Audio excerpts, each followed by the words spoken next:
You're listening to Lone Star Community Radio on 104.5 KCZW LP Conroe and 106.1 KZCC LP Conroe and worldwide on irlonestar.com.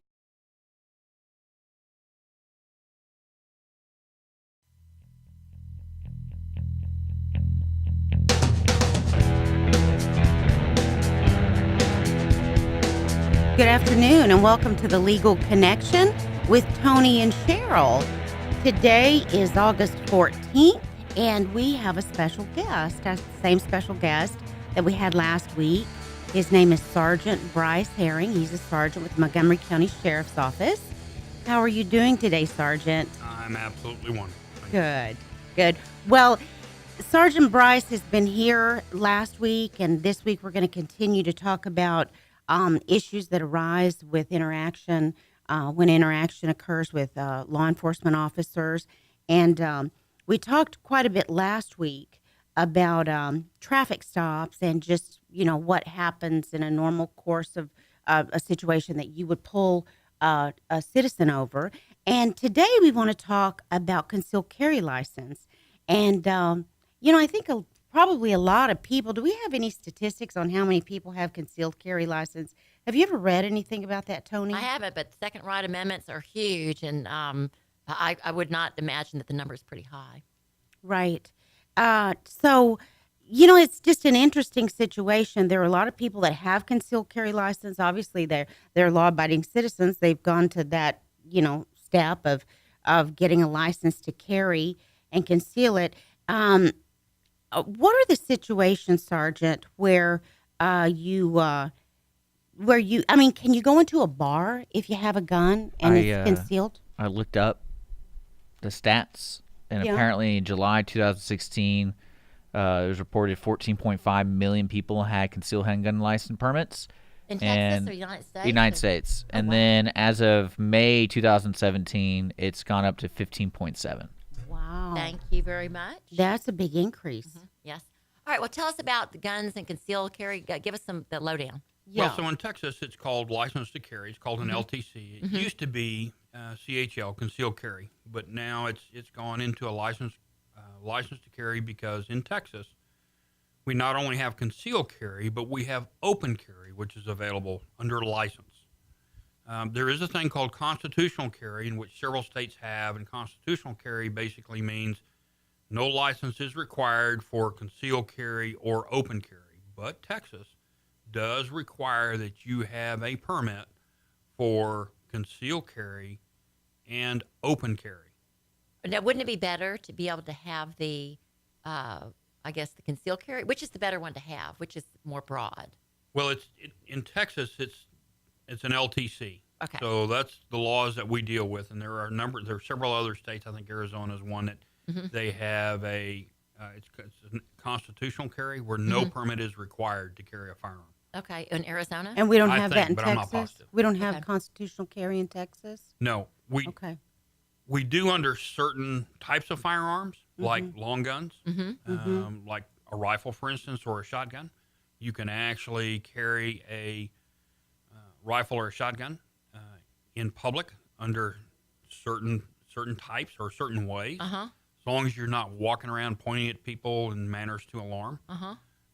But What you're telling me is not. I just don't know enough about it. That's kind of surprising. Can you? So you're telling me that I could have a shotgun under some circumstances and be walking down the street? yes, Really? Under what Yes. circumstances? Not that well, I'd want to do pretty that. pretty much any circumstance, as long as you're not carrying it and pointing at people in a manner to alarm. Really? Okay. Oh my gosh, I had no idea. Interesting. Okay, so the concealed carry, on what level is that? License to carry, you have to have that in certain situations. And concealed carry, explain the difference between the two. Well, the LTC, it all fits under one license in Texas. Okay. License to carry covers concealed carry, Okay. which means the firearm must be concealed Okay. on your person. Now, it can accidentally be shown or imprinted, but it has to be concealed. In other words, covered by a shirt or a cover garment, in your pocket, or as an ankle holster, things of this nature. Okay. Open carry means that gun can be outwardly shown on one's belt or shoulder holster, but it must be in a holster. Period. Okay. Now, do you, forgive me for not knowing enough about this. I haven't done a lot of cases on it. The open carry, where you have to have it in the holster, you need the LTC license to have that, though, correct? You need them for both. Okay, for both. All right. And, I have a number of clients that have been arrested for when they have a gun in their car and it's not in view. And sometimes it is in view. So let's talk about that a little bit. What are the laws on that, having a gun in your car? Well, having a gun in your motor vehicle is not illegal as long as that firearm is concealed. You do not have to have an LTC or a license in Texas as long as the firearm is concealed. Now, understanding that if you are out doing bad things and you have a gun in your car, Like if you're drunk, committing robberies, whatever the case may be, anything other than just a traffic stop, then you're subject to arrest for unlawful carrying of a firearm. And most of my clients are usually smoking pot, or they're doing some kind of stronger drug, and they get pulled over, and that gun is in their car, and the gun gets taken, and they're charged with illegally unlawful carrying of a possession. weapon. Right. And the police take the gun in possession, and we're going to ask you that a little bit about how that works too, and when you can get it back and when you can't, and that kind of thing. Okay, so when let's say that somebody stopped and they were speeding, okay, and then you determine that, let's say they were speeding. Do they have to tell you that they have a gun in their car? If under the LTC license, the recommendation is that they let us know that they have a firearm in the car. Is it required that they do? No, it is not. Okay. As far as if they don't have a license, okay, if they've got one concealed in their car. Do we want to know? Absolutely. Okay. But the way I look at it is this, and the way that I've conducted traffic stops, and most of the officers that I know is, the more information that you provide us freely without compromising, number one, anything that you feel that you don't need to compromise, the better off this whole thing is going to go. If I make a traffic stop and I walk up and you go, hey, officer, just to let you know, I've got an LTC, I've got a pistol in the glove box. What do you want me to do? And I may ask you, is your insurance in the glove box? And if he says yes, go ahead and get it out of the glove box. I don't recommend keeping your firearm and your important documents in the same location. Exactly. But that prevents you from going, if I ask you for your insurance on a traffic stop, right? And let's say that the firearm is in the glove box, and that is where your insurance is, and you don't tell me a firearm's in there, and you open up the glove box, and it starts to fall out, and you reach and you grab that pistol. You're in trouble. Not necessarily in trouble. That's but just a bad situation, though. That makes an innocent situation worse because we don't know your intent. Well, I can see that going badly because it can, but we don't want things to end badly. That's the last thing that we want. Now, what about having the gun? And this has happened to one of my clients that got his gun taken away because he had other issues when he was stopped.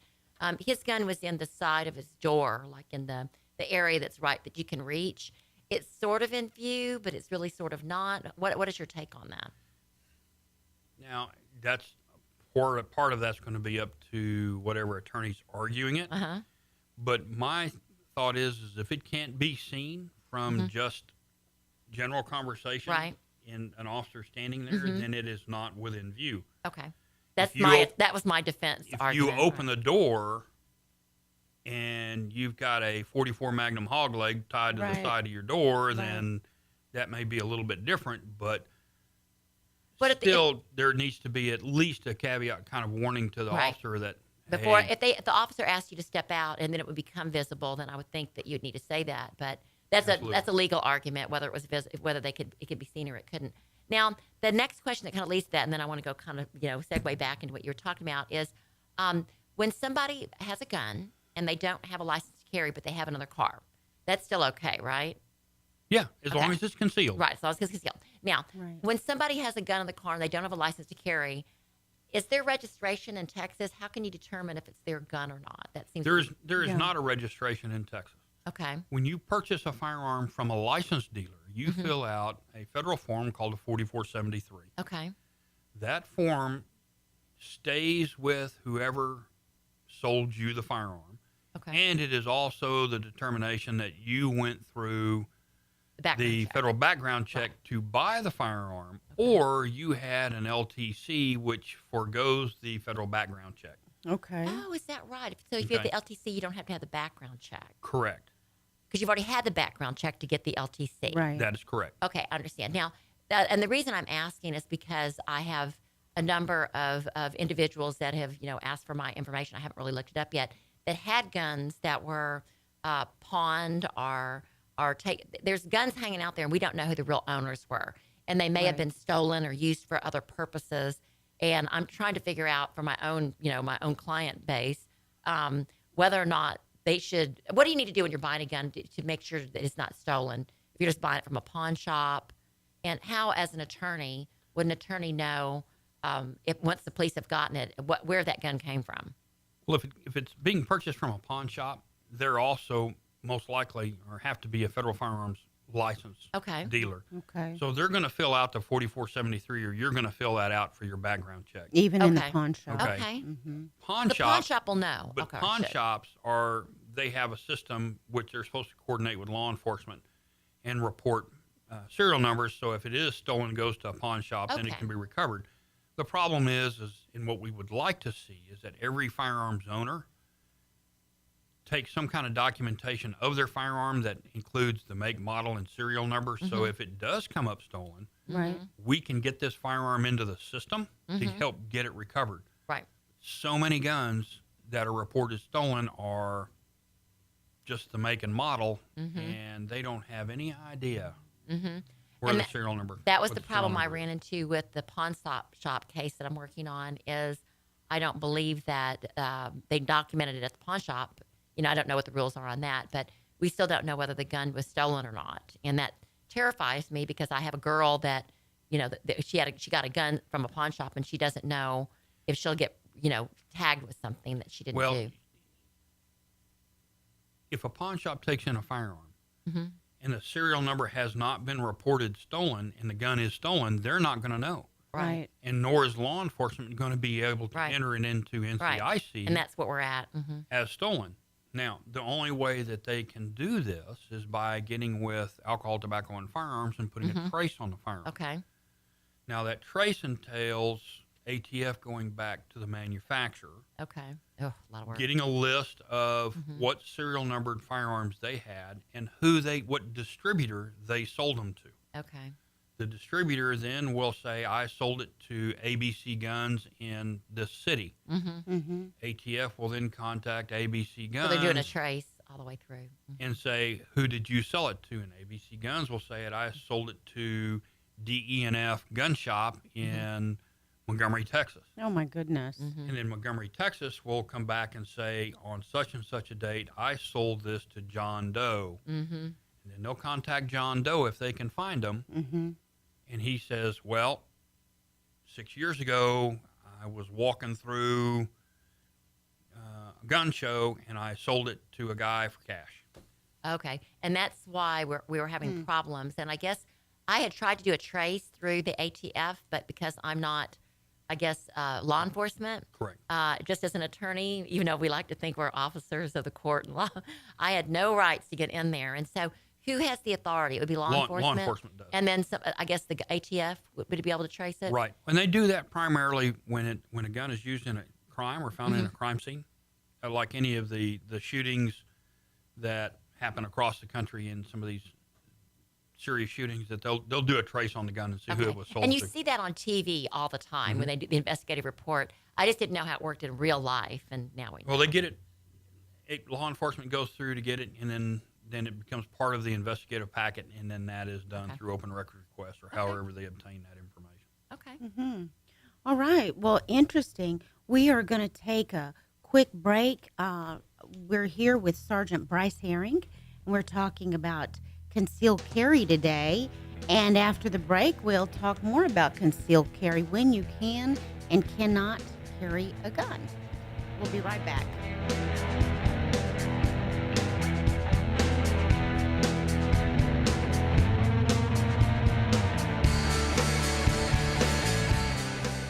Hey guys, this is Connor. This is Dick. This is Chris. And we're with the Ticket Stub Podcast every Thursday live at noon on 104.5 and 106.1 FM in the Conroe area. Also, anytime at irlonestar.com. You go to irlonestar.com/TTS. You can find all of our social media. And don't forget, we give away 2 tickets to the Grand Theater on every show. If you like movies and you like complaining or celebrating anything that has to do with the silver screen, check out the Ticket Stub Podcast and join us every Thursday at noon o'clock on Lone Star Community Radio.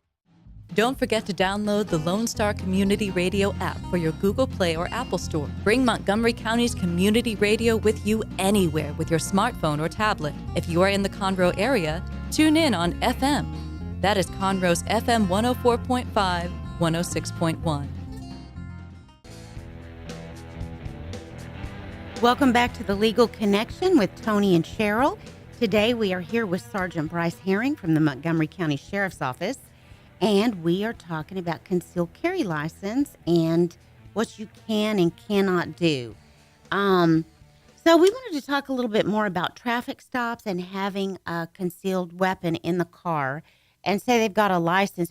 Well, you know, what happens before we do that? What happens if they don't have a license and they got a gun in the car?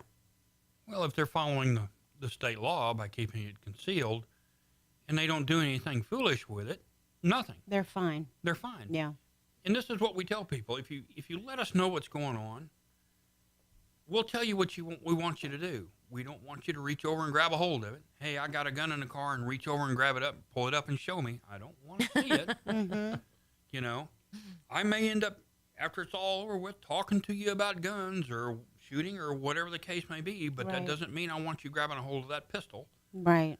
Or that rifle if it's an open view, or that shotgun, and show me anything about it. I don't want you to touch it.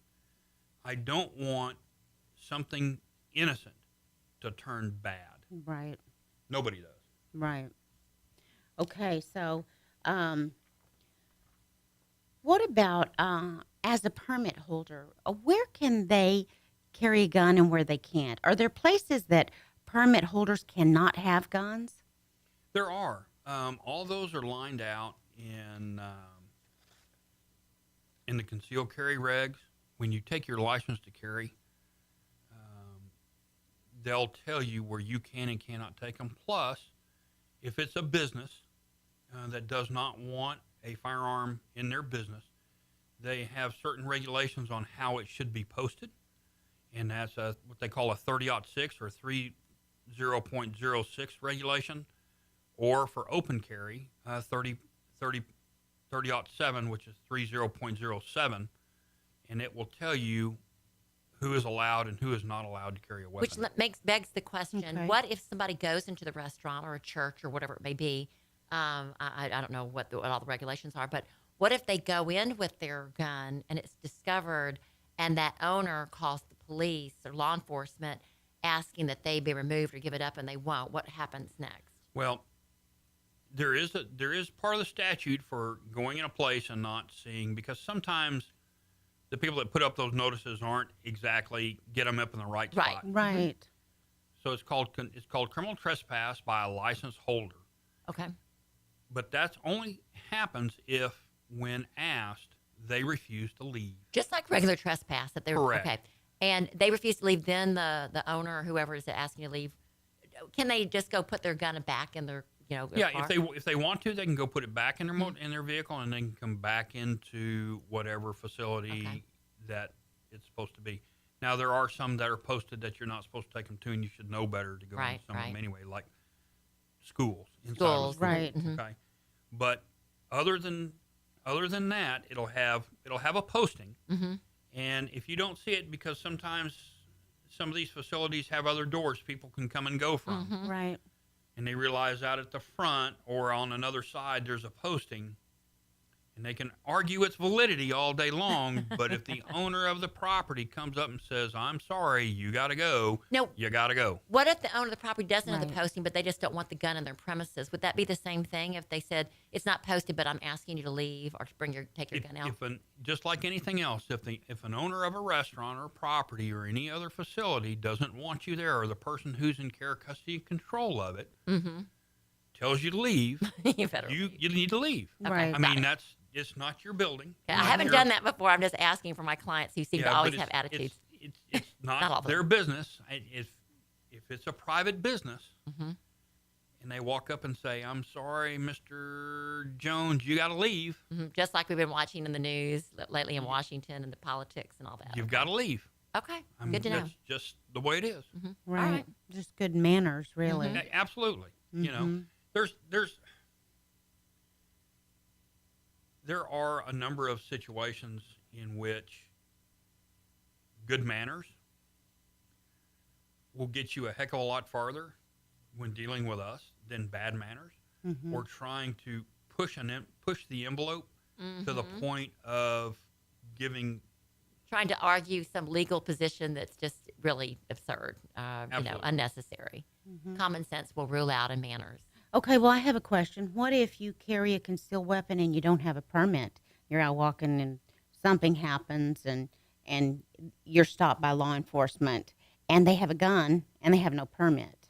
That's unlawful carrying of a weapon, and you can be charged for such. Okay. Okay. Now, there are some caveats to that. Number one is if you're on your own property, say a farm or ranch or whatever, you're out in the field or whatever, doesn't matter. You can carry a firearm on your own property. Right. Can you home, fire a your gun front on your yard. own property? Huh? Can you fire a gun on your own property? You can with exceptions, not within city limits. I know in the city limits of Conroe you can't. I know that in the county you can't fire a gun on your own property unless you have 10 acres or acres? more, and it has to be not part of a plotted subdivision. Got it? So all these things come into place. And when you're shooting out in the country, you need to make sure what your target is and what's beyond it. You don't want to be shooting at a tree and then half a mile down the road There's a house. there's a house and you send a couple of rounds through the wall of the house into the washing machine. Yeah. Okay. I've been there, seen that. So it Not can logical. happen. You know. So then if you stop somebody on the street for some reason and they have a gun and they have no license to carry, then likely they would get a citation for unlawful carrying of a No, handgun. unlawful carrying of a weapon is an arrestable offense. It's Oh, not a okay. citation. Okay. Now, Oh. if they're in a motor vehicle and the gun is concealed in the car, lawfully concealed, there's no violation. Okay. All right. Now, there are some other exceptions to this. There are, going to and from a hunting range or a shooting range and things of this nature, which Right. is all lined out in Chapter 46 of the Texas Penal Code. Okay. And you That's- can Google that. You can Google that, and it comes up statutes, capitaltexas.gov, and it will give you, I've got it pulled up right now, the whole Chapter 46, and it will tell you what the definition of everything is, and tell you when and when you can't carry a weapon. Even if it And their doesn't have classification. ammunition in it? Ammunition doesn't make any difference. Okay. Just wanted to make sure because I can see my clients saying, but it didn't have wasn't anything even in it." loaded. It's not a real gun because it's not loaded. Well, it's a real gun, okay? And when you're pointing a gun at somebody, Oh, that's how are right. you going to know whether it's loaded or not? So true. And the only way that you can tell that a revolver is unloaded is to either open the cylinder. If you can see the rounds from the side, maybe, but you might have to look straight down the cylinder, which means you're going to be looking down the barrel of the gun to tell that it's not any rounds in it. You're not going to know if there's not one right in the chamber. Right. So That just makes me that's a silly argument.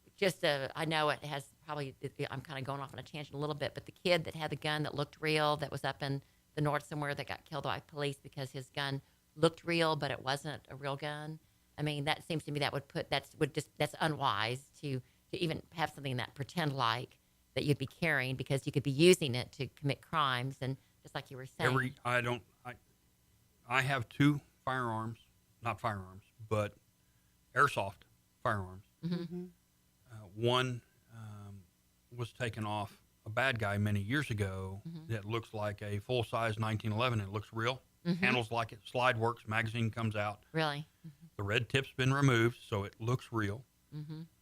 I have purchased airsoft firearms in the past that the only way that you could tell the difference is the red tip. And the bad guys are painting them black or stainless God. or So you whatever could the case. still be arrested because obviously you've done that for a reason if you have that. Okay. Correct. It looks like it. Then okay. You know, if you use it in a crime, yes. So If the all you individual teenagers bleeds. that think that you can, go play, cops and robbers, please do not. Airsoft is a fun toy. It is a toy, but it is a toy that has unfortunately in the past cost people dearly because they pulled them out, and you can't tell the difference. Right. That's what happened to that You kid. literally cannot tell the difference between some of the airsoft firearms, airsoft guns that are out there, and real firearms. Good to know.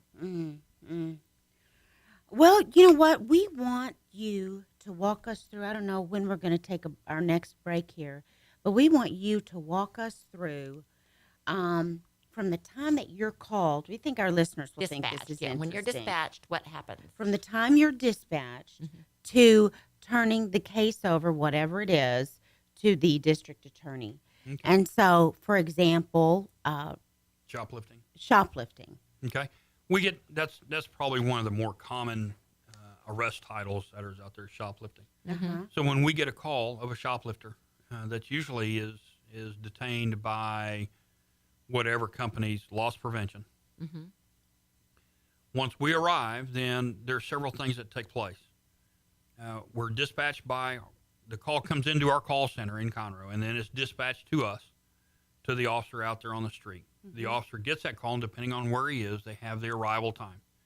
So once they arrive on scene, their job is to gather the evidence to the crime that's been committed, whether it is video, still photographs, pictures of merchandise, statements from the individuals that detained the person that was arrested for or detained for shoplifting, and to see what that crime actually is, because there's several degrees of theft.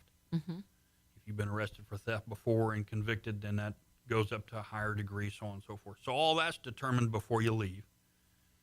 A case number is generated, in other words, a report number, and then that is given to the individuals that detained the subject for the shoplifting. That individual is taken into custody and transported to either our holding facility in East County, South Montgomery County, or to the main jail in Conroe. And depending if there's any issues or not, whether or not we have to make a stop by the hospital for clearance for any medical problems or anything else that they may have. Once there, they are booked in and turned over to the jail staff. Okay? So after they're booked in, then it's the officer's responsibility to complete an offense report. Okay. That offense report basically says who, what, where, why, when, and how. Right. Okay, this offense occurred. All of this is put into a report form, then that is submitted to the supervisors for their approval. Any corrections that are made. And if it's an immediate arrest, then that case file within a couple of days is taken up to the district attorney's office Okay. and presented to the district attorney's office for the attorneys to do whatever attorneys do with that case. Okay. So if you're arrested and you're booked and charged and put in jail, it may be that your case won't be taken by the district attorney. You don't know that as officer, or Usually if we make an arrest, it used to be years ago, the officers making the arrest determined what the charges were, and then they went to the district attorney's office and gave them a packet of the charges. okay. Now we get approval from the DA's office, I guess you could say, whenever we're making an arrest, other than a Class C misdemeanor. We have a DA that is, or an ADA that is working at our facility in Conroe. Oh, okay. And we call them on the phone. We run down the circumstances of the detainment or the arrest. Okay. And we tell them what we have, and they either approve that or recommend a different charge, Okay. or say, I'm sorry, we don't have anything. Okay.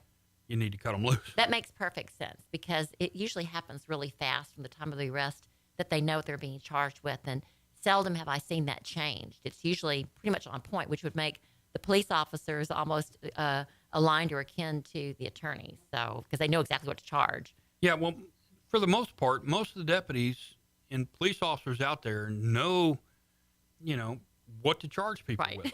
We all have the Right. availability of the internet now, so we all have the penal code right there. So if we have to, we can take a minute and look at a charge and see how it fits. Let me see. So, I guess the next question is, you had talked, this is probably a little bit off the beaten track, just a tad, but you had talked about the 7 points of contact. Is there? No, we were talking about we might want to wait because we got a break coming up. Okay. But after we get back, we might want to talk about the 7-point violator contact. Right. What we're supposed to ask. Right.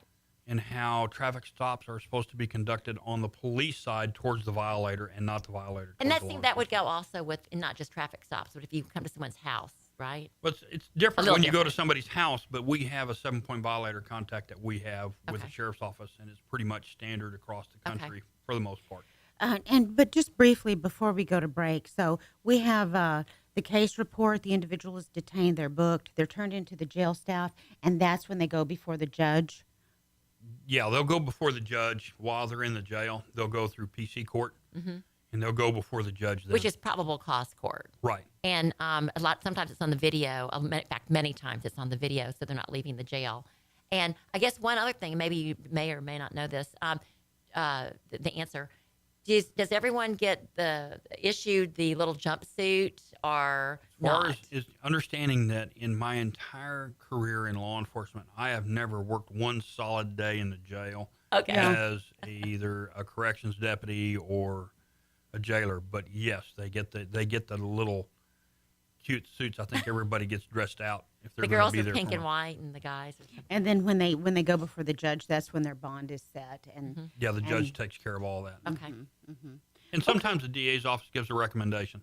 Okay. A first-time offense for a Class B misdemeanor may be $500 bond. I have so many PR bonds coming out of first-time offenders with low charges. It's crazy. It just depends on the circumstances. okay, all right. Well, we're going to go for a quick break, and we will be right back after the break with Sergeant Brice Herring.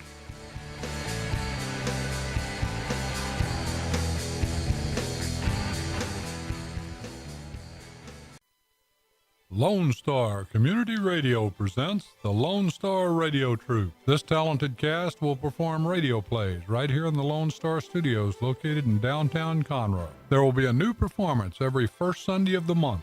And if you miss the broadcast, just go to Lone Star Community Radio's podcast or YouTube anytime during that month. Go to ourlonestar.com archives to find the Lone Star Radio Troupe's latest play that's available.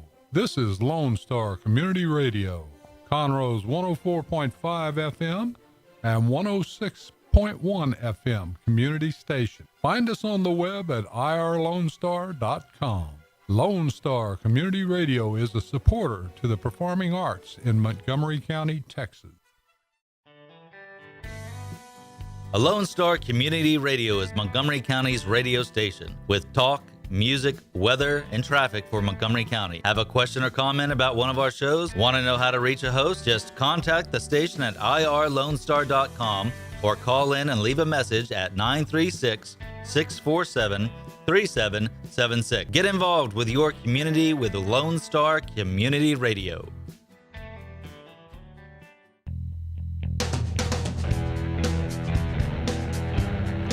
Welcome back to the Legal Connection with Tony and Cheryl.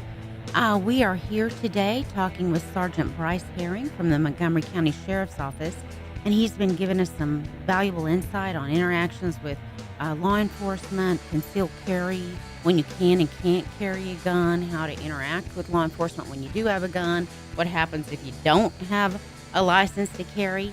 And so great insight about what happens. So just right before this break, we were just talking about, he walked us through what happens when he gets dispatched.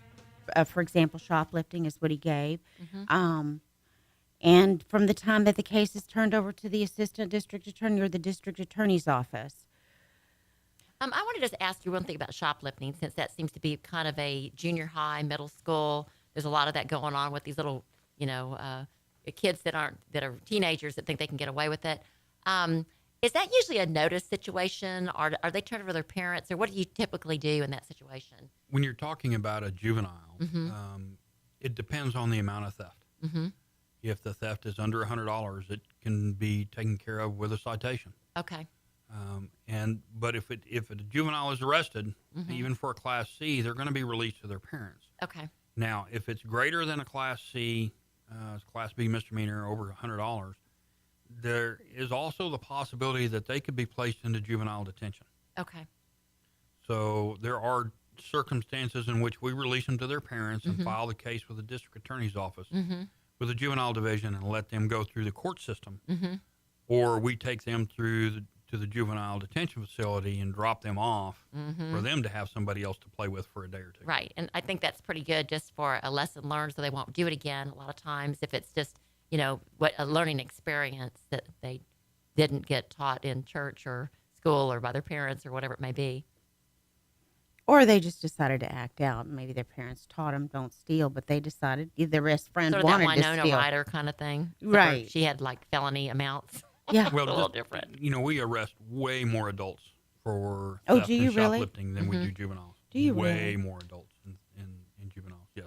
That's Very, very interesting. common, almost daily. Really? Wow. Okay. And I think I wanted to kind of go on, just ask you one question about when a family calls, when you have a family violence call. I get those all the time with my own clients calling me where you have a dispute between husband and wife, boyfriend, girlfriend. Something happens where there's a fight at a house.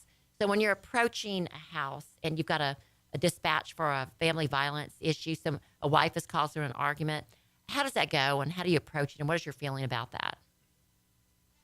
Again, it all depends on the circumstances of the call, whether it's nothing more than an argument or if there is obvious violence in progress. Or maybe alcohol or... Well, these are all factors that are determined once we get on scene, whether it was an argument, whether there was physical violence involved, whether there were weapons involved, whether there was alcohol and drugs involved, who was the aggressor or who was not the aggressor, or if both parties were the aggressor.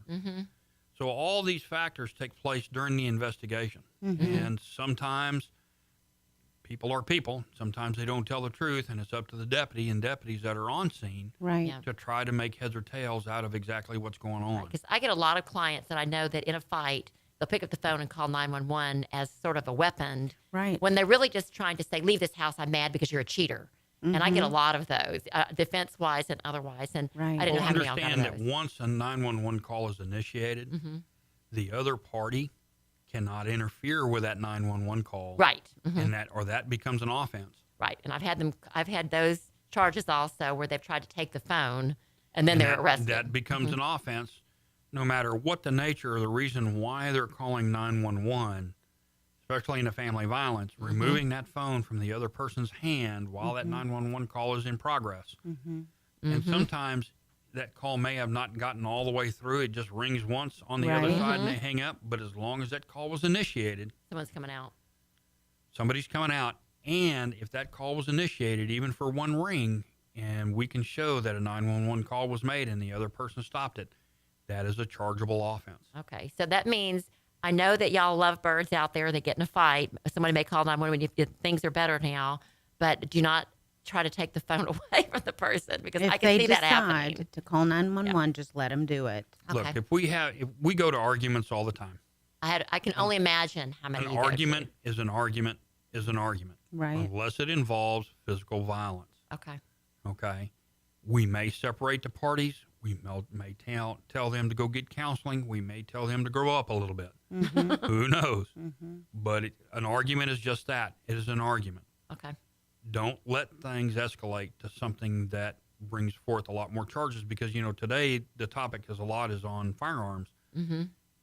A family violence conviction does affect your ability, if you have an LTC, to continue to carry your firearm and even own firearms in the country. Very Right. significant. I work Yeah. on those all the time, and I too. know that. So I have to really defend when there's just a little lovebird argument because somebody is trying to get the phone because they want to see the text messages. That seems to be the biggest thing right now is they'll have an argue over text messages. Just let it go. Not worth and it. Fight it out in court. If they want to later. have text messages, exactly. Yeah. Yeah, that's significant. And the ability to, domestic violence is a crime of moral turpitude in Texas. And so there are all sorts of agencies that you have to report to, and also your ability to carry goes away, actually. You can't. Well, domestic violence affects everybody in the household. It Right. affects the both parents, the children, everybody in the household. So it's just not a good thing. I mean, I've been married for 34 years, and my wife and I have had an argument or two. Okay, and she's right. Okay. Happy wife, happy life. There you That's go. really She's been the always- success she for is our marriage. Always right. Yep. Right. So arguing is okay, but there's a difference between a physically violent Right. argument. There's never, as my clients tell me, you should never put hands on each other. It's really That is not correct. necessary, unless it's in a loving way. Okay, but we Not have even going there. Yeah, we have we have a few minutes left. We have about 5 minutes left, I think, a little bit more than 5. Are there any interesting stories that you can tell us? No? Well, there are, but But I have some questions that he doesn't have to disclose all his interesting stories. Okay. The seat belts, because I know I wear my seat belt. I take it, I don't wear it like I'm Right. supposed to because I don't want to mess my clothes up. And when an officer's driving down the road, I'm like, well, I've got my seatbelt on. They can't stop me. Me Tell us too. about that. Me How can you too. even Okay. see it? number one, there is a seatbelt law in the state of Texas. Yes. The only time that you are not required to wear a seatbelt, as far as just the standard motoring public, is when you have a notice from your physician that says that wearing a seatbelt is harmful to you. Oh, okay. And then you would just show that to the police officer. Just show that when he stops you. Mm-hmm. But the other violation there is the improper use of a safety belt when you are not wearing it properly, and that is across the shoulder and then across the chest and buckled in, because a lot of people tuck it up underneath their That's arm. me. Yeah, I do that. Okay, there is part of the Texas statute that says that they are to be worn according to the manufacturer's specifications. But what if you're short? and I'm if really you look short. at your What if you owner's- wrinkle? You don't want your shirt to yeah, wrinkle. if you look at your owner's manual of your motor vehicle, Oh, the it will owner's show manual, huh? you how to wear your seatbelt. But have the officer even see if you're not wearing it right? Can they tell? Yes, we can Okay. tell. I think can't hide it. that they see it up Okay. by your head, And right? if you can't see inside the vehicle because the windows are too dark, Uh-huh. that's illegal window tinting. So either way, you can get stopped. So have you seen people trying to buckle in like I do, like When they pass you? when they see you? Yes. The funniest one, though, is I stopped a guy for not wearing a seatbelt, and he had it draped across the top of his left arm, but the buckle was hanging. Oh, And he said he was wearing his seatbelt. He just had it across one arm. but what was Oh. the purpose for doing that? Was there a reason? He was trying to be technical with the law, stating he was wearing his So seatbelt. he He was probably just put his arm in real quick Oh, and that's said, ridiculous. I'm wearing it. And then cell phones. Because I'm on the phone all the time, and I'm not texting. I'll admit, because I would never do that because I would get in a wreck in a second. Right. But how do you know when somebody's not just answering their phone and not texting and that kind of thing? Well, the texting law in Texas, there's several things. One, school zones, there's no cell phone use permitted at all. At You all. can't even have it in your ear. Unless it is for an emergency. Okay, and because your wife's upset with you is not necessarily an emergency, or you forgot your kids' books at school. Yes, it is. Right. It has to be a verified 911 type of emergency. Now, you can use a hands-free device, like the device in your car that connects to Bluetooth, Right. or a little piece that goes over the top of your ear, a little Bluetooth headphone. Okay, those are permittable. You can use your cell phone while you're driving anywhere else. You just can't text. The officer has to see you texting Okay. when he's using the phone. He can't say, Okay. let me see your phone to see if you were Cannot. texting. Yeah, they used to do that, but they can't do They that cannot anymore. do that. Okay. Yeah. Okay. And another question I had before we close out, so I've just got so many more questions, is you had mentioned something on a break about, and I thought was very important, action versus inaction, and when your Action versus reaction. reaction, right? Okay. One of the things that when we were talking about guns in cars and people carrying guns and open carry and things of this nature, and in dealing with law enforcement in general, is one thing that we want everybody to understand is if you follow the instructions, especially if you're carrying a firearm, if you follow the instructions of the officer, keep your hands where I can see them. Do not move. Stand still. If you're told to get on the ground, you get on the ground. You do it right then. Bad things happen when you do things against the instructions.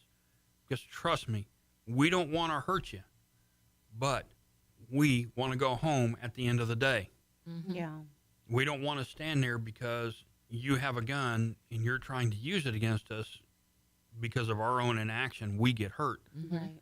So we want everybody, we would rather take everybody into custody and never have to do anything bad to anybody. Mm-hmm. Well, the example that you were telling us about was when you're telling them the instructions and they're trying to argue with you. Hey, listen, we have to go, but we want to thank Sergeant Brice Herring, Montgomery County Sheriff's Department, for being our guest for these last 2 shows. And we want to remind you to listen live on Tuesdays 12 to 1 and don't argue with police officers and serve God by serving others. Thank you, Sergeant Herring.